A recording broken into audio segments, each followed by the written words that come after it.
한 1년 전부터 계속 한 번도 빠짐없이 기념일을 지킵니다. 박정희 대통령 탄신일이나 10월 26일 돌아가신 날도 마찬가지입니다. 그 어느 정당도, 그 어느 국회의원도 현충원에 건국을 기념하는 이승만 대통령 묘소에 관 하나 저는 보지 못했습니다.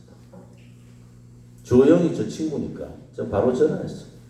당신들 국민의힘에 사진 좀 떼라. 건국 대통령의 탄신일도 기념하지 못하는 그 용기 없음에, 그 역사에 대한 참혹한 역사인식에 우리는 분노할 수밖에 없다. 그럼 당당하게 이승만 대통령 사진을 떼고 5.16 혁명을 혁명이라 하지 못하면 박정희 대통령 사진을 떼는 것이 맞지 않냐.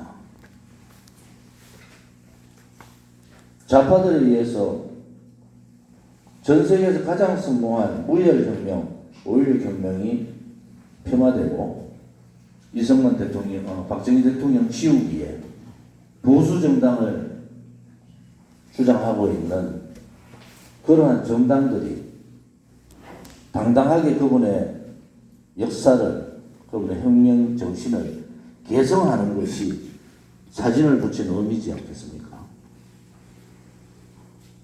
민주당은 신파구파부터 시작해서 지금의 PDNL, 더 나아가는 통진당, 아로 세력들까지 그 과정들이 있는 겁니다. 자기들끼리 싸우고 이념투쟁을 했어요. 근데 결국은 그 위에 누가 있느냐? 김일성 사상이라는 게 있는 거예요. 대한민국 자유우파의 사상은 도대체 뭔가? 대한민국의 건국을 건국이라고 주장하지 못하는 그러한 정신을 가지고 자유우파의 정신, 정체성을 어떻게 지킬 수 있는가? 그것이 우리 지금 사는 2023년에 사는 우리들한테 내려진 숙제인 거예요. 박근혜 대통령이 지지율 5%도 안 되고 불법 거짓, 선전, 선동, 음해에 의해서 탄핵될 때 우리 공화당, 그 당시 대한애국당 자유우파 국민들은 이 불법 거짓 탄핵이 잘못된 거다. 박근혜 대통령이 돈을 먹었다? 제가 국회의원 3선하면서 그런 얘기를 어떻게 할 수가 있었는가? 박근혜 대통령 앞에서 돈 얘기를 어떻게 할 수 있나? 롯데의 신 회장이 그랬잖아요. 그분 앞에서 어떻게 돈 얘기를 할 수 있는가? 그러한 좌파들한테 엄청난 공격을 받았습니다. 국가는, 나라는 혼이 있어야 되는 거예요.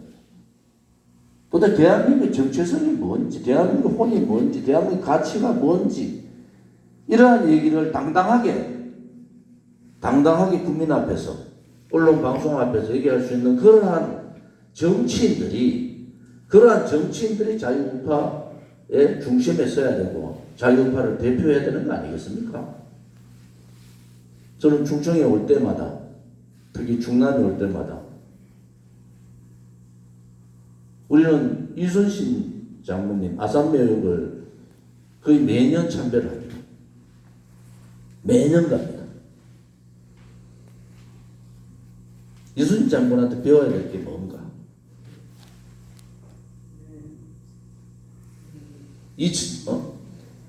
500년이 지나고 임진왜란 이후에 그 500년 이상의 시간이 지났는데도 불구하고 우리가 그 성웅 이순신 장군한테 무엇을 배워야 되는가? 3.1절 되면은 유관순 열사를, 좌파들은 유관순 열사를 또 매도했어요. 충남에는 윤봉길 의사라는 그러한 의사 열사들의 도시잖아요. 2023년 우리가 정당에 소속되든 정당에 소속되지 않든 대한민국 국민으로서 지켜야 될 책무가 무엇이고 우리가 가져야 될 가치가 무엇이고